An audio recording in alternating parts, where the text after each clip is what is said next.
Hey guys, Thomas Cecilia Jr. here, aka Mustached Tom, here to review the movie Ma. So, this movie follows a bunch of typical teenagers, plural, one named Maggie, that we primarily follow, who wants to be a part of the cool club. So, she joins her cool friends and her potential boyfriend out to go getting drinks. And they run across this woman named, I believe her real name was Susan, or Suzanne. Um, but they eventually just come to call her Ma. And she proceeds to invite them to her place to party, to find a place to party, away from all the cops and generally all other people, and the parties grow exponentially.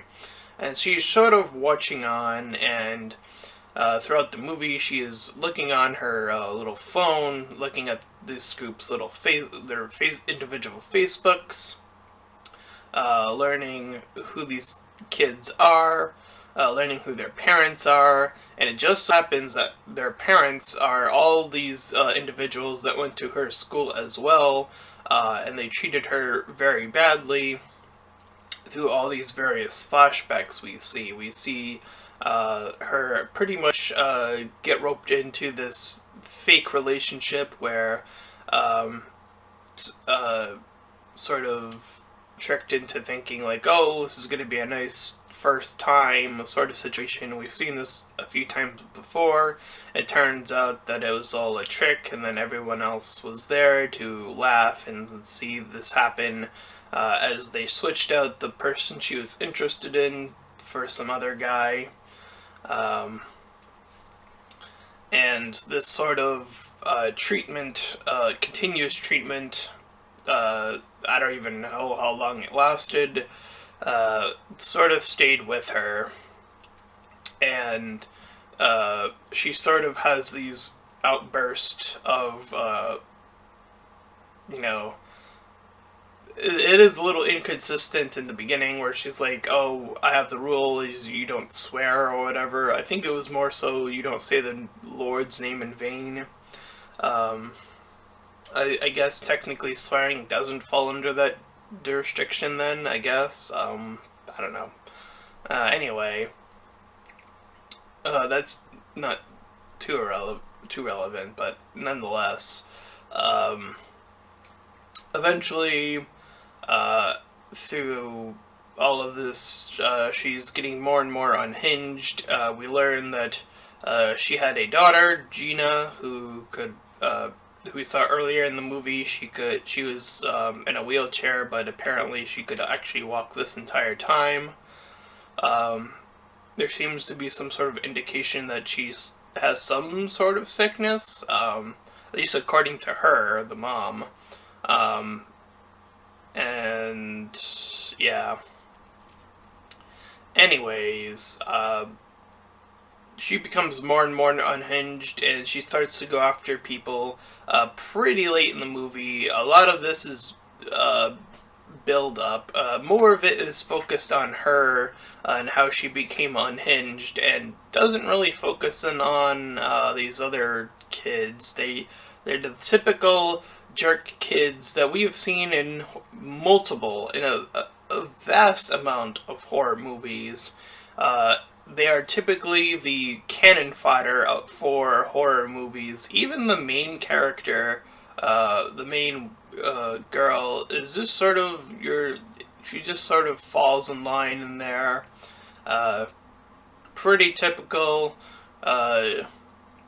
She's trying to get them out eventually, and eventually Haley kind of like, oh, like this other girl, her friend, sort of like prompts everyone to like avoid going there, but more and more people end up still going there anyway. And then they end up going back there because Ma convinces them like she has these problems, and then the whole sympathetic act, if you will.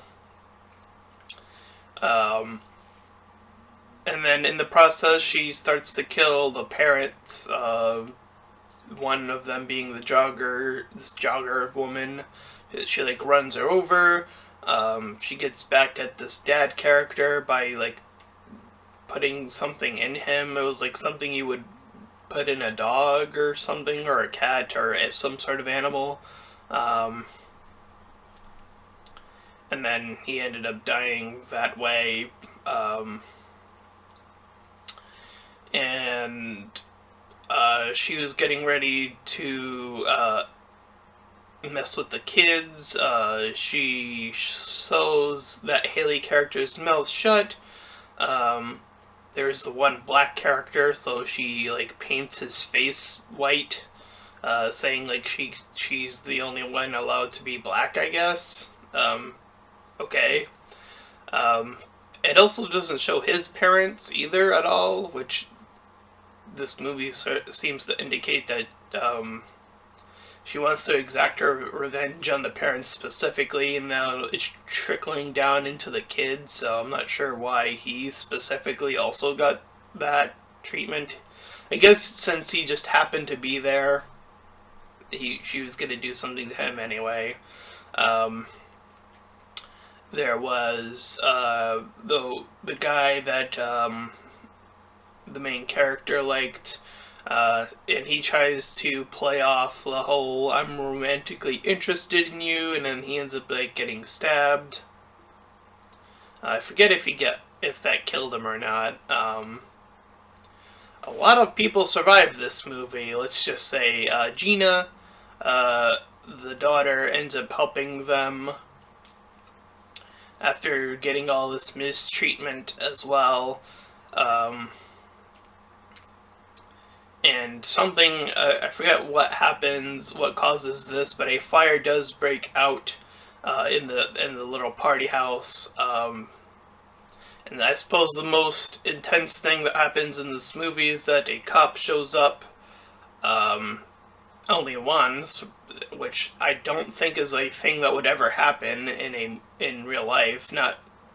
I'm pretty sure when a cop goes to a place, they usually have at least one other officer with them. So that is already pretty unbelievable that there was only one cop that arrived there and was like, hey, there's something pretty weird going on over here. I don't buy that for a second. But that cop ends up getting shot nonetheless. But that was before the fire broke out. The fire breaks out. She had locked them down there, and then they had to find another way of getting out. But the mother of the main character was already concerned. She contacted this other guy.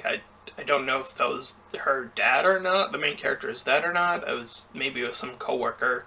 Nonetheless, they managed to remove the blockade in this little cellar area where they are able to get out, and Ma tries to hold on to Jeannie, and then they get it. The main character grabs some sort of weapon and then uses it against Ma. And the fire spreads all throughout. She ends up like joining the dead body of one of the characters she wanted to get revenge on, the father of the guy that had the fake crush on her. And then we see the house burning, and then that is the end of Ma. Pretty generic. I see like some of the stuff on the poster: Happy Death Day, Get Out, anything. Yeah, I think Get Out was the balance between comedy and horror and all that, and Happy Death Day as well.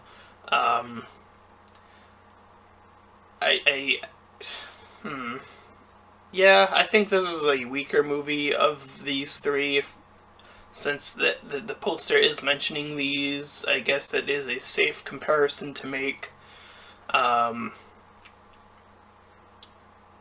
And the other thing I never really understood throughout the entire movie is when this movie takes place in terms of, like, the era. Because the music that plays when they're partying is, like, all this old school music. So I'm not sure if, like, the date of the movie was supposed to be, like, back then. I don't know. That was very unclear. Um, but they can also like text, so I'm not sure like what era they were trying to go for here.